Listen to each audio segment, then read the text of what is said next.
శ్రీ గురుచరిత్ర 15వ అధ్యాయం. శ్రీ గణేశాయ నమః, శ్రీ సరస్వతి అయిన నమః, శ్రీ గురుభ్యో నమః.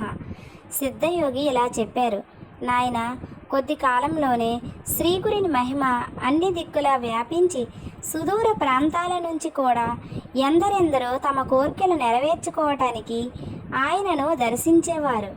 వారిలో మంచి వాళ్ళతో పాటు భక్తుల వేషాలలో ఎందరో దుష్టులు కూడా ఉండేవారు.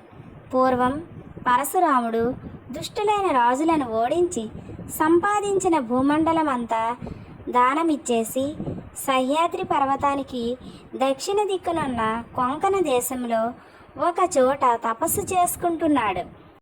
కానీ కొందరు దురాశాపరులు ఆయన వద్దకు వెళ్ళి తమకు కూడా భూమి ఇప్పించమని కోరారు. ఆయన ఆ ప్రదేశం కూడా వాళ్ళకు దానమిచ్చి వాళ్ళ బెడద నుంచి తప్పించుకోవటానికి సముద్రంలో ప్రవేశించి అదృశ్యమయ్యారు. అదే కారణంగా శ్రీగురుడు కూడా వైద్యనాథంలో గుప్తంగా కొంతకాలం ఉండదలుచుకున్నారు. కనుక ఒక రోజున గృహస్థ శిష్యులకి ఇలా సెలవిచ్చారు: ఉపనయనాది సంస్కారాల వలన ద్విజుడైన బ్రహ్మచారి వేదాధ్యయనం చేస్తూ భక్తితో గురువును సేవించాలి. అతడికి పగటి నిద్ర తగదు. దొరికిన భిక్షాన్నం గురువు కర్పించి ఆయన ఇచ్చినది భుజిస్తూ విద్యావంతుడు కావాలి. చివరకు గురువుకు దక్షిణ సమర్పించి సమావర్తన హోమం చేయాలి. అటు తరువాత గురుని అనుజ్ఞతో ఒక యోగ్యమైన కన్యను పెళ్లాడి గృహస్థాశ్రమ ధర్మాలను పాటించాలి. పుత్రుడు యుక్త వయస్కుడయ్యాక అతనికి సర్వస్వము సమర్పించి భార్యతో కూడా కలిపి అరణ్యానికి వెళ్ళాలి. తర్వాత గ్రామ్య విషయాలను వదిలి భార్య యొక్క అనుమతితో సన్యసించాలి. సన్యాసికి జపము, భిక్షాటనము, ధ్యానము, శౌచము, అర్చన ధర్మాలు. అతడు స్త్రీ కథలను వినకూడదు, ఓహనములు ఎక్కరాదు, మంచము తాకరాదు, పగలు నిద్రించరాదు, నిరంతరము ఆత్మద్రష్టయై ఉండాలి. వెదురు, సొరకాయ, చెక్క, మట్టి వీటితో చేసిన పాత్రలు మాత్రమే ఉపయోగిస్తూ దండధారి అయి పగలు మాత్రమే భుజించాలి. సంవత్సరమంతా తీర్థాటనం చేస్తూ 3 పగళ్ళు మించి ఏ గ్రామంలోనూ నివసించక స్థిర చిత్తుడై ఉండాలి. అలా తిరగటానికి శరీరంలో శక్తి లేకపోతే సదా దైవాన్ని ధ్యానిస్తూ ఒక మహాక్షేత్రంలో నివసించాలి. ఇలా చెప్పి గృహస్థ శిష్యులను వారి వారి గృహాలకు పంపి సన్యాసులైన శిష్యులకు శ్రీగురుడు ఇలా చెప్పారు: నాయనలారా, మీరందరూ తీర్థయాత్రలకు వెళ్ళండి. మీకు మరలా శ్రీశైలంలో బహుధాన్య సంవత్సరంలో మా దర్శనం అవుతుంది అన్నారు. అప్పుడు ఆ శిష్యులు: స్వామి, సర్వతీర్థాలు మీ పాదాల వద్దనే ఉన్నాయని శాస్త్రాలు చెబుతున్నాయి కదా, మిమ్మలను విడిచి మేమెక్కడికి పోగలము?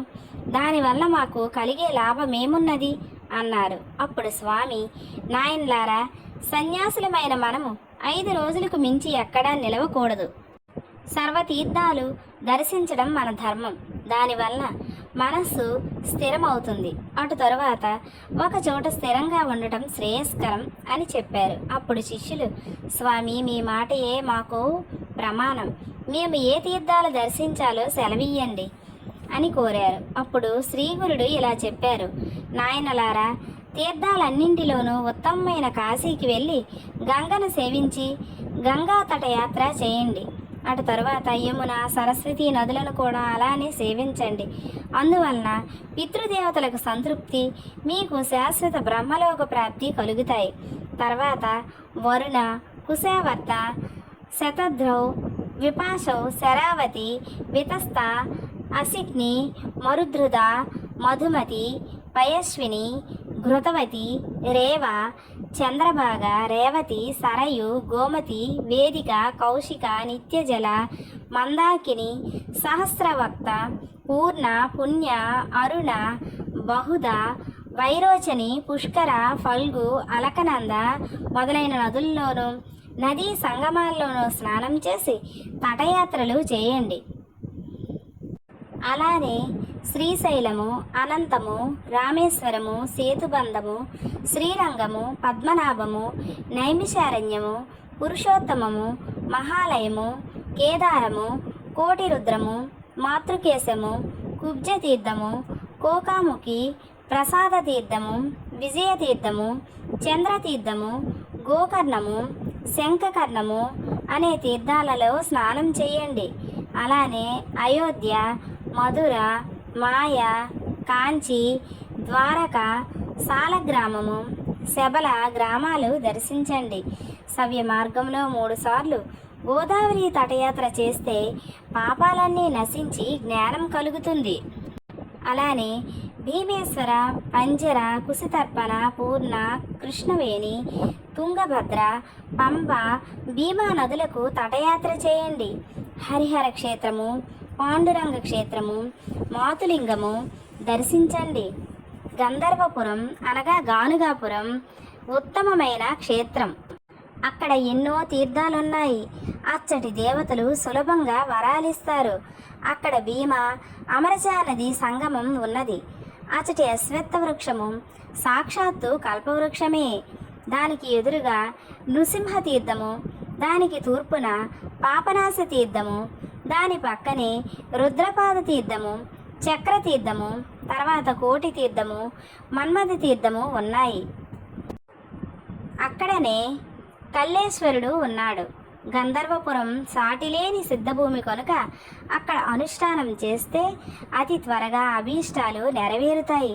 తుంగ, భద్ర నదుల సంగమం, మలాపహ సంగమం, నివృత్తి సంగమం దర్శించండి.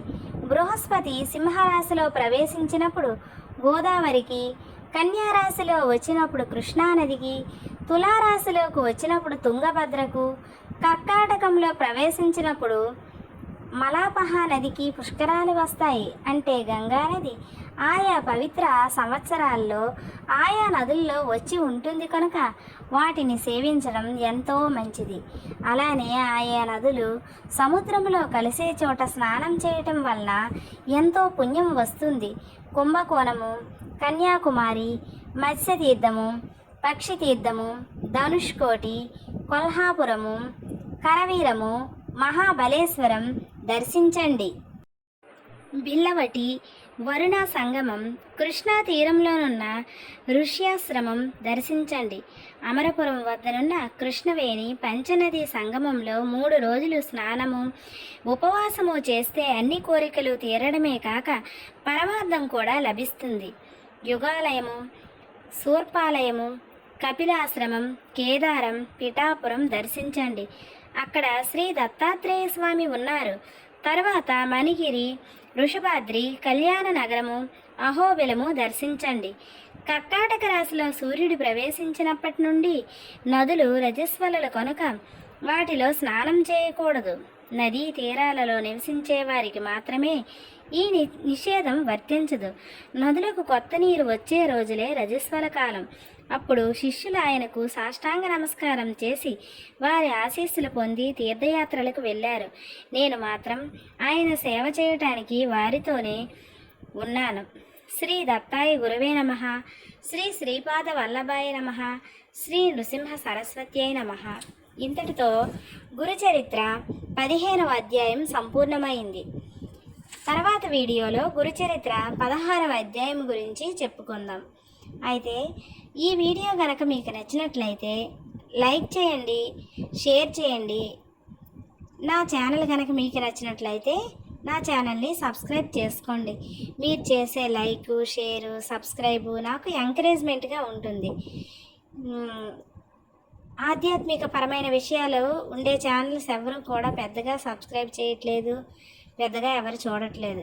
అందరూ చూసి సనాతన ధర్మాన్ని కాపాడి మరిన్ని ఆధ్యాత్మిక విషయాలు తెలుసుకుంటారని, నన్ను ఎంకరేజ్ చేస్తారని మనసారా కోరుకుంటూ ఇంతటితో ముగిస్తున్నాను. Thank you friends. Keep watching.